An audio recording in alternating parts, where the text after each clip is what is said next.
All right, so I'm Robert O'Donnell. I'm with Boulder Rural Fire. I'm a captain here on B shift. I've been here for 26 years.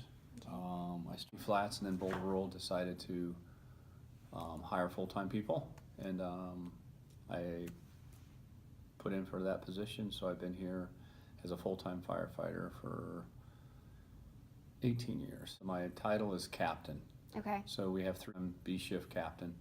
And so when we run our engine company, there's a captain on the rig, an engineer, who can be an engineer paramedic, and then 2 firefighters. So we have 4 Okay. people involved in the health and wellness. I'm on the safety committee, and then I'm in charge of the wildfire plans that we do for the wildland urban interface with our district. Okay.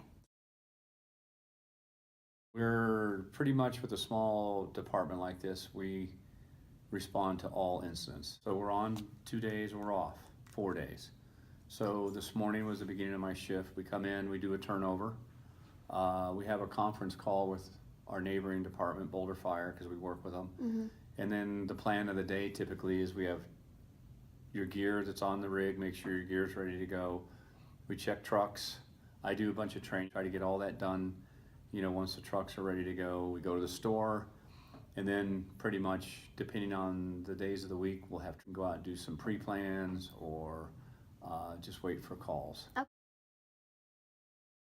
Lost our last woman firefighter paramedic, Stephanie Somedal. She had a little one. She had a little rugrat. And so Okay. she was toying with the whole thing for a year, whether she should stay as a mom, come back. And she decided just to give it up. We have in the past, yeah. In the past, it's been the women in the fire service unfortunately, the numbers are small. Right. But we've always had like 2 or 3. They have to work hard. Obviously, it's just basic anatomy and physiology. They're weaker. Right. But of they course. have to work harder, but that doesn't mean they can't be a good leader. Mm-hmm. And so they bust their butt, and if they can do skills and things that are required, then more power to them. Exactly. I don't see a problem at all. Right. So if we're side by side, and the only thing that might be different is a title. Mm-hmm. But when the rubber hits the road and there's a fire, if there's a wildland fire, structure fire, we're pulling hose, we're fighting the fire together, we're working together. No, so Siri, my youngest, wants to be one. Oh, okay.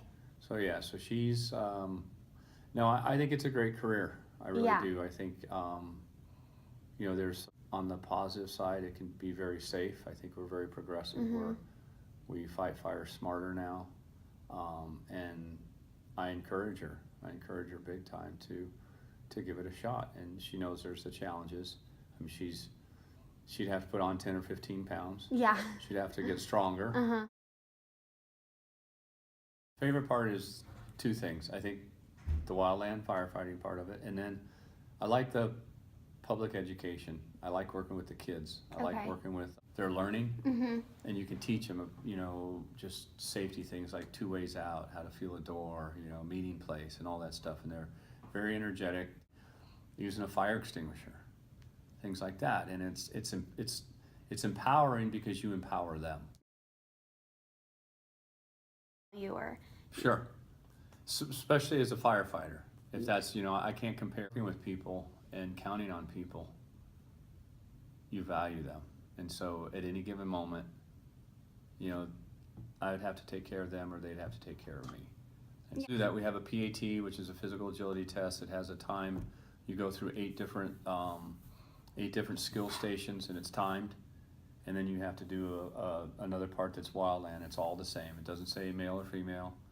And that's just for our structure. And then once a year we have to do a pack test for wildland, where you put 45-pound pack on, you walk 3 miles.